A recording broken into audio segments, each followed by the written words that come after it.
गछरे बहुत फूल आसो जमीती तो से मो पियाज चोपा को मो पानी भिगेकी रखी तो एमती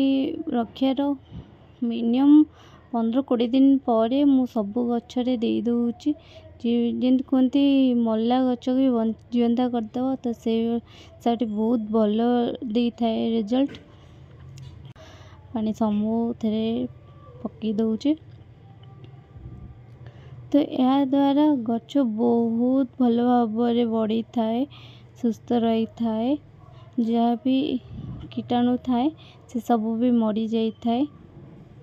तो यहाँ बहुत भल सार थाए मु किना दिएनी रेडीमेड बिकी सार दिए मो निजे घरे बन थाए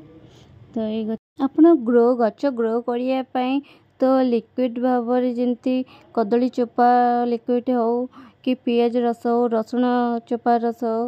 तो ताकू पानी भिगे एमती देले से बहुत भल ग्रो करथाय गच हेल्दी।